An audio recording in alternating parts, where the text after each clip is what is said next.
안녕하십니까. 2023년 7월 23일 제398차 감람산 기도회 우리 다같이 묵도하심으로 기도회 시작하겠습니다. 아멘. 감사합니다. 오늘 하늘의 기별은 이학봉 목사님께서 전해주시겠습니다. 이학봉 목사님. 감사합니다. 오늘은 실물교훈 제22장 말과 행함장을 함께 명상하려고 합니다. 최근 폭염도 힘들지만 폭우로 인해 유명을 달리하신 분들이 계셔서 삶과 조의를 표하며 유가족들에게 위로의 영께서 함께 하시기를 기원해 봅니다. 폭우로 피해를 당하신 가정들도 슬기롭게 극복하시며 희망을 잃지 않게 되기를 바라봅니다. 장마 기간이 길어지고 있습니다. 감람산 기도회원들께서도 안전하며 강령한 나날들이 되시기를 바랍니다. 오늘은 마태복음 21장 28절에서 32절의 말씀입니다. 주제는 말과 행함이지만 아버지와 두 아들에 대한 비유이죠. 한 사람이 두 아들이 있는데 맏아들에게 가서 이르되 아들아 오늘 포도원에 가서 일하라 하니 대답하여 가로되 아버지여 가겠소이다 하더니 가지 아니하고 둘째 아들에게 가서 또 이같이 말하니 대답하여 가로되 싫소이다 하더니 그 후에 뉘우치고 갔으니 그 둘 중에 누가 아비의 뜻대로 하였느뇨 가로되 둘째 아들이니이다. 그리스도께서 산상설교를 하실 때에 나더러 주여 주여 하는 자마다 천국에 들어갈 것이 아니요 다만 하늘에 계신 내 아버지의 뜻대로 행하는 자라야 들어가리라고 말씀하셨습니다. 사람의 진실성의 증거는 말에 있지 아니하고 행실에 있다는 뜻입니다. 그리스도께서는 어느 누구에게도 너희가 남보다 더 나은 말을 하는 것이 무엇이냐 이렇게 묻지 않으셨습니다. 너희가 남보다 더 하는 것이 무엇이냐라고 마태복음 5장 47절에 묻고 계시죠. 이 질문은 남보다 더 아는 것이 무엇이냐, 남보다 더 믿는 것이 무엇이냐, 남보다 더 가진 것이 무엇이냐라고 묻지 않으셨어요. 너희가 남보다 더 하는 것이 무엇이냐라고 물으심으로 우리의 고백과 삶의 일치가 하나님께 얼마나 중요한 것인지, 우리 삶에 무엇을 의미하는지를 더 깊게 깨닫도록 하기 위함이었습니다. 이 비유의 배경을 살펴보면 그리스도께서 돌아가시기 얼마 전 마지막으로 나귀를 타시고 예루살렘에 입성하십니다. 그는 성전에서 물건을 매매하는 자들을 쫓아내셨죠. 그들의 마음은 찔렸습니다. 그리고 놀라고 무서워서 아무런 변명이나 저항도 없이 예수님의 명령에 순종하였죠. 저희들의 공포심이 진정된 후에 성전으로 돌아와 보니 그리스도께서 병자와 죽어가는 자들을 고치시고 계신 것을 보았습니다. 그들은 감사하는 소리와 찬양의 노래를 들었습니다.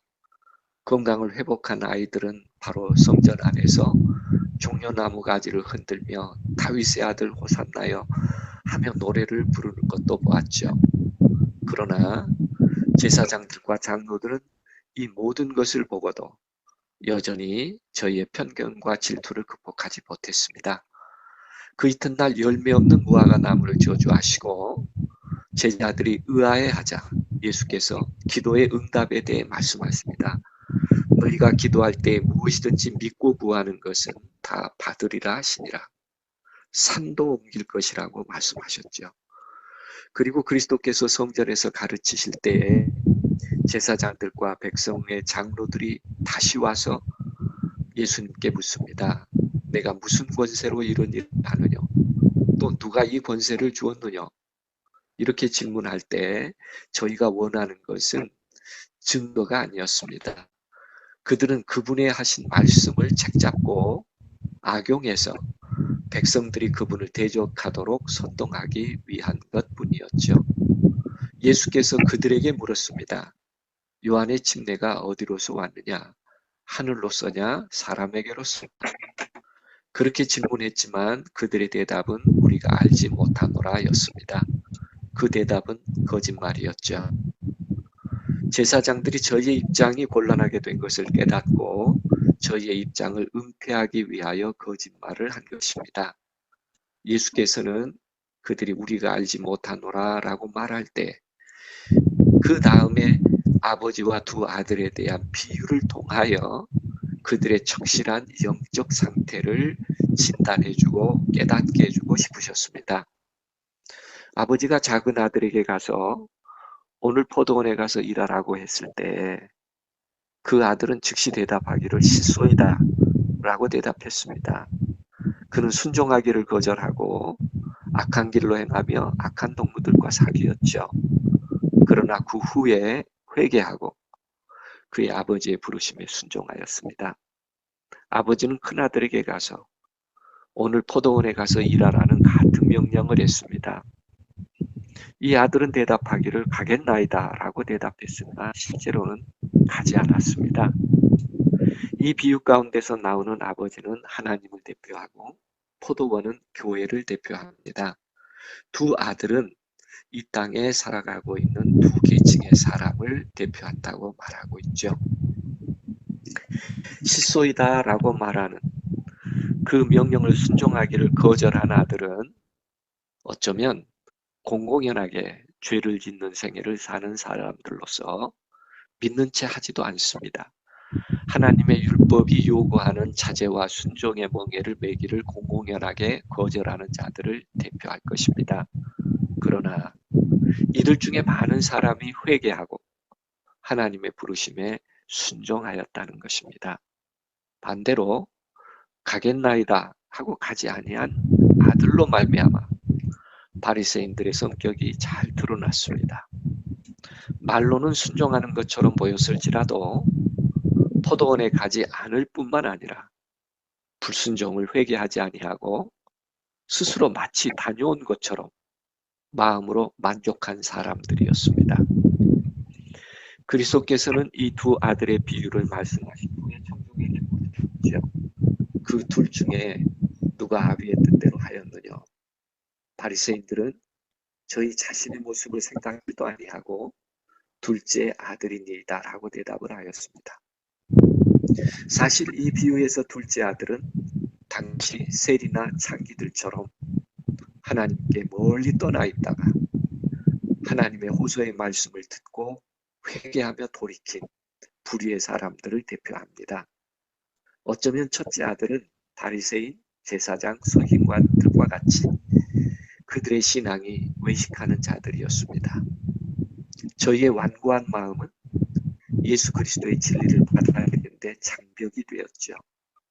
그들은 죄를 깨닫게 하는 하나님의 영의 과마를 물리치고 하나님의 계명을 순종하기를 거절하였습니다. 그리스도께서는 저희가 죄를 깨닫고 돌아오기를 몹시 바라고 계셨지만 그들은 돌아오지 않은 사람들이죠. 첫째 아들의 생각은 이스라엘의 제사장들과 장로들은 종교 의식에 저희의 생애를 바쳤고 그 의식은 세상 사업과 연관시켰기에 너무나 신성한 것이라고 생각했습니다.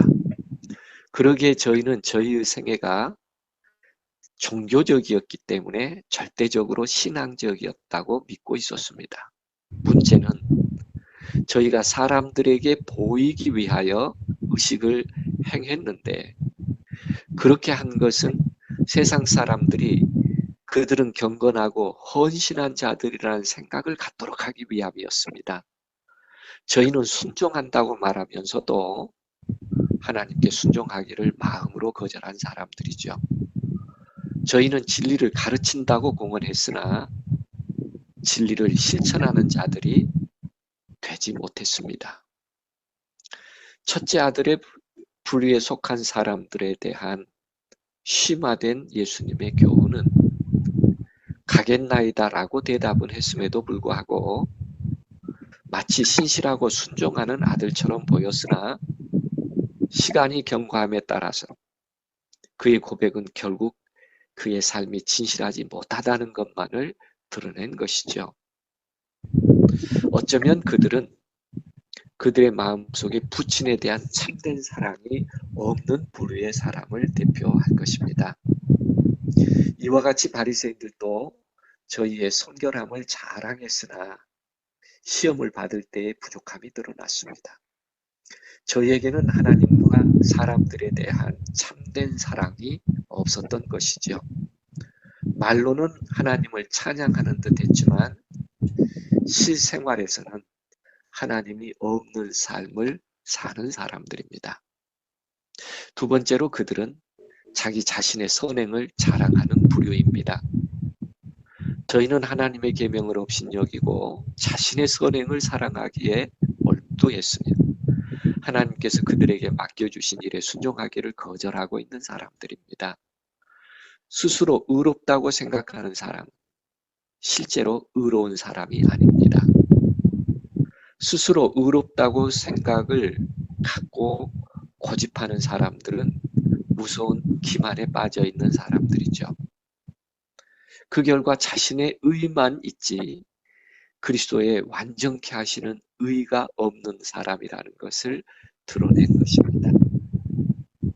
세 번째로 그들은 자신의 의지를 하나님께 맡기거나 바치지 않는 부류의 사람입니다. 물론 가겠나이다라고 말은 했죠. 그러나 그 말로 만족하고 가지 않는 것입니다. 그들은 하나님께 거짓 약속을 하고 있는 것이죠. 그들은 교회와 엄숙한 언약을 맺고 저희 자신을 하나님을 섬기는 일에 바치겠다고 서약하지만 저희는 그것을 실행하지 않습니다. 말로는 저희가 하나님의 자녀라고 주장하지만 저희 생애와 품성은 그 관계를 부인하는 사람들이죠. 어쩌면 우리도 고백과 달리 실행이 없다면 마다들과 같은 신앙을 하고 있는 것입니다. 네 번째, 그들은 희생 앞에서는 항상 뒤로 물러서는 부류입니다. 극기와 자아 희생, 즉 시간과 재물로 십자가를 져야 할 일이 생길 때는 뒤로 물러갑니다. 의무에 대한 자각은 사라지고 하나님의 계명을 알고 범하는 일이 습관화되어 갑니다. 귀로는 하나님의 말씀을 듣지만 영적 식별력은 사라져버렸죠. 마음은 완고해지고 양심은 마비된 사람들이 되어갑니다.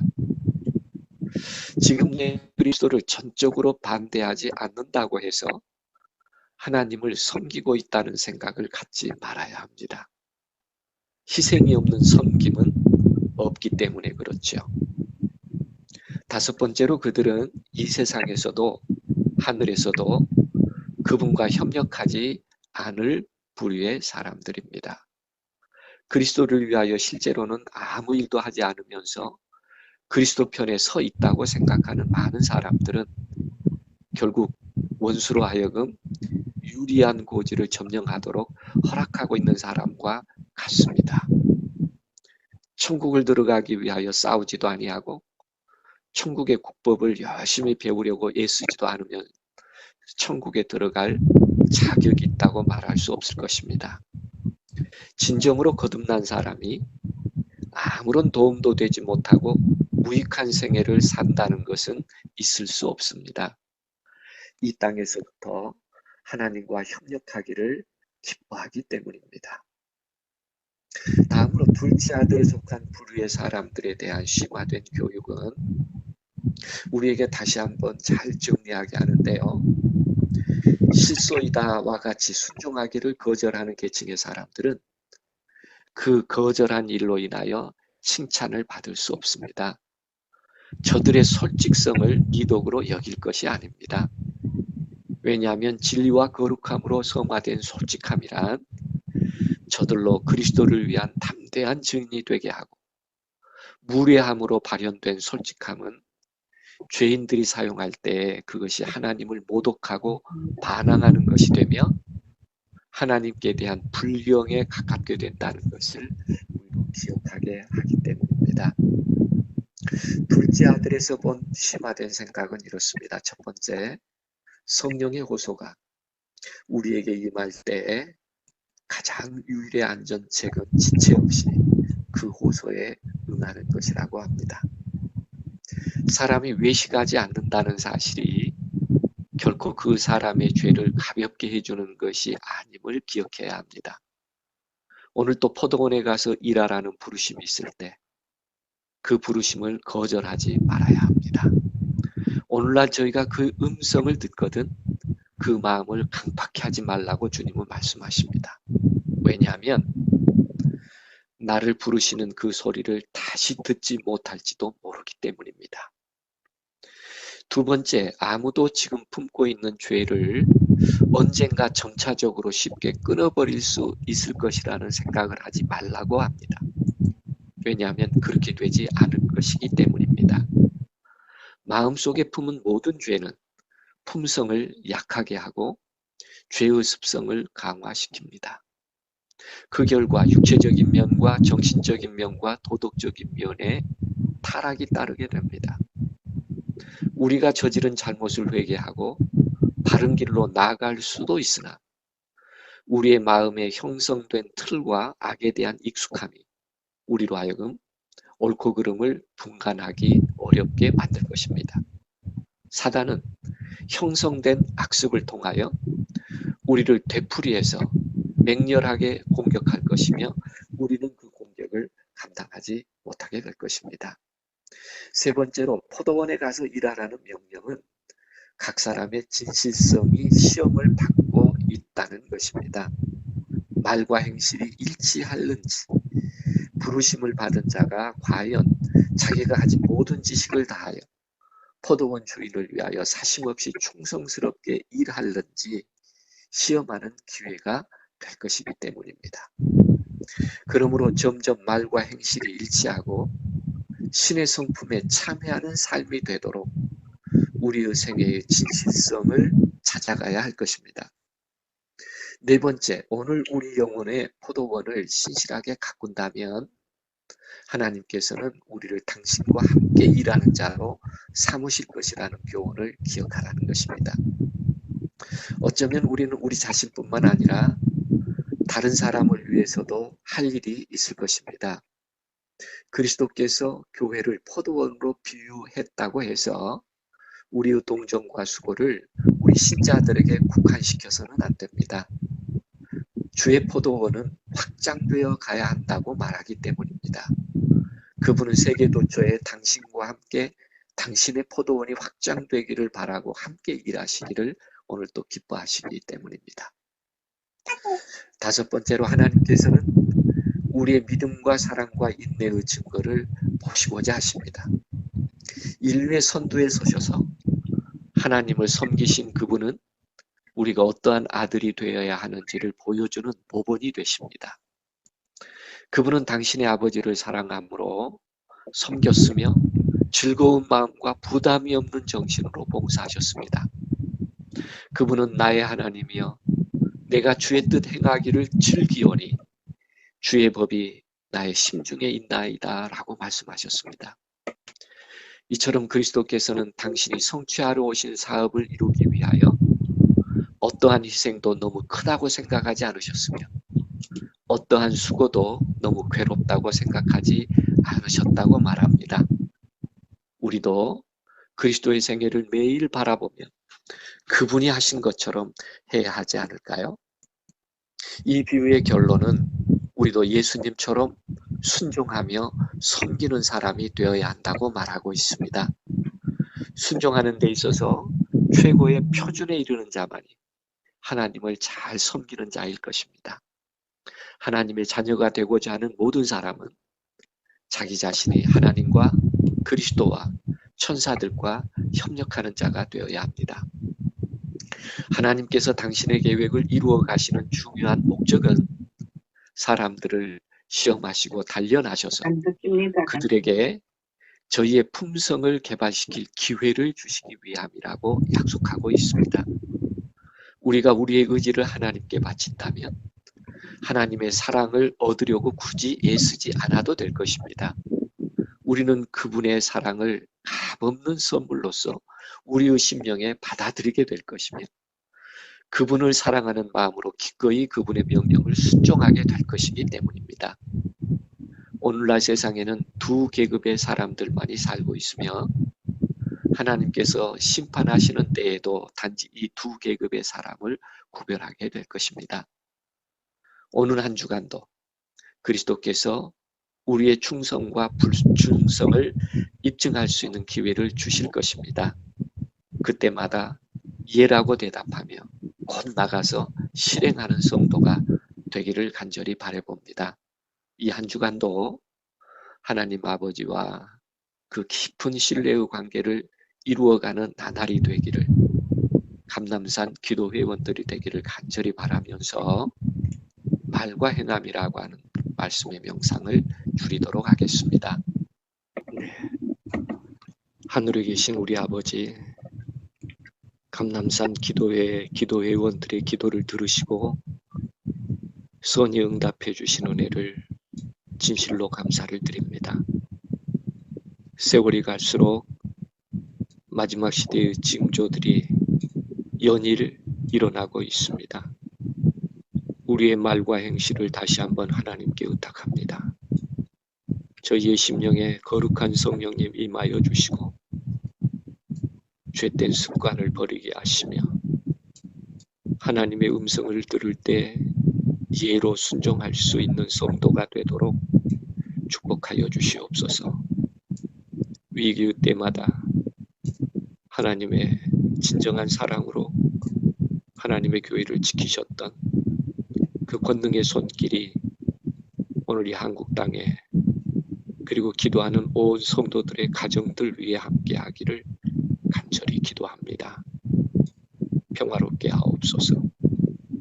강건케 하옵소서. 주님의 일터에 나가 일하는 기쁨이 승한 삶이 되게 하여 주옵소서. 매일 매순간 거룩한 성령의 인도하심에 의탁하겠사오니 하늘까지 손잡아 인도해 주시기를 간절히 간구하올 때에 한 주간도 승리케 해 주실 그리스도의 이름으로 감사하며 간절히 기도합니다.